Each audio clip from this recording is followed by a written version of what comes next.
Foll. On va parler politique et de la semaine à haut risque pour Sébastien Lecornu. Écoutez, Olivier Faure, le premier secrétaire du Parti Socialiste, ce matin chez nos confrères de BFM TV. Moi, je voudrais la copie complète. Pour l'instant, on a bien compris ce qu'il ne voulait pas, on n'a pas très bien compris ce qu'il était prêt à faire. Et donc, ce que je veux, vendredi, c'est de savoir exactement ce qu'il sera demandé aux Françaises et aux Français et quel sera le rendement de toutes les mesures qu'il entend présenter face aux nôtres.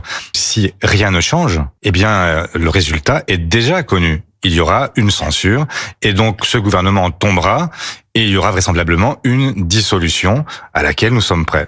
3 semaines de consultation et vous entendez la colère d'Olivier Faure. Est-ce que vous diriez, Thomas Bonnet, que Sébastien Lecornu est un bon joueur de poker ? Écoutez, je ne sais pas, vous savez, c'est à la fin qu'on verra s'il a remporté la mise. Mais en tout cas, ce que je note quand même, c'est qu'il n'a pas donné de satisfecit au Parti Socialiste. Dans son entretien aux Parisiens ce week-end, il ne donne rien. Fini la taxe Zuckman, pas de geste non plus significatif en faveur des socialistes. Donc, je peux comprendre d'une certaine manière la réaction d'Olivier Faure.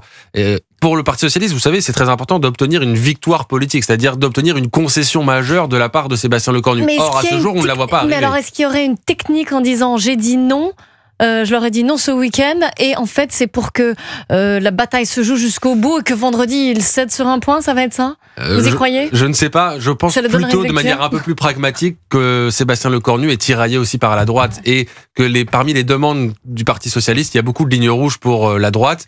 Je pense par exemple à l'ISF. Eh bien c'est simple, l'ISF c'est non pour Bruno Retailleau. Donc si vous accordez ça au Parti Socialiste, vous perdez les Républicains. L'équation elle est insoluble, disons-le, pour Sébastien Lecornu. Sauf miracle, comment est-ce qu'il peut s'en sortir, Sébastien Lecornu ? Je ne sais pas.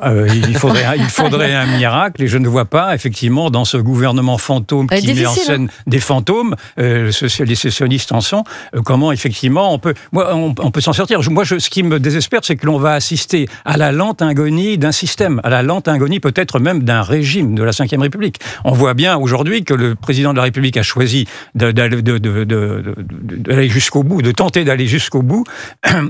En feignant des ruptures, on demande à ce nouveau Premier ministre de faire la rupture avec son président alors qu'il en est le clone. Ça ne me paraît improbable, comme il était improbable que les précédents Premiers ministres aient pu faire la rupture également qui était demandée. Mais ce que l'on voit apparaître dans tous les commentaires, c'est qu'il faut une rupture. Or, la rupture, vous ne pouvez pas la faire dans la continuité qui est actuellement actée. Donc, on va rentrer dans ce jeu de dupes, en effet, avec des petites compromissions, des cuisines très 4e République, jusqu'au terme où il va falloir se rendre compte qu'une dissolution, au moins une dissolution, sinon une démission du président de la République s'impose afin que les Français reprennent la parole. Parce que pour l'instant, tout ceci se fait en dépit de ce que pensent les Français, qui sont accablés, moi en tout cas.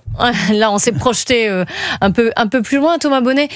Finalement, à quoi ont servi ces 3 semaines de consultation ?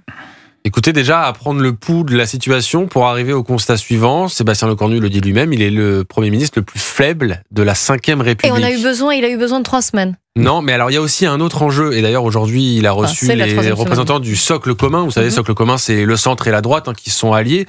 C'est la 4e fois qu'il les reçoit parce que c'est aussi un sujet. C'est-à-dire que non seulement il doit composer avec les oppositions de gauche ou au RN, mais en plus, au sein même de sa coalition de gouvernement, ça tire dans tous les sens. Je peux vous dire, Gabriel Attal et Bruno Retailleau, ils s'envoient des politesses en permanence. Donc il faut aussi s'assurer de l'homogénéité et de la bonne composition du socle commun.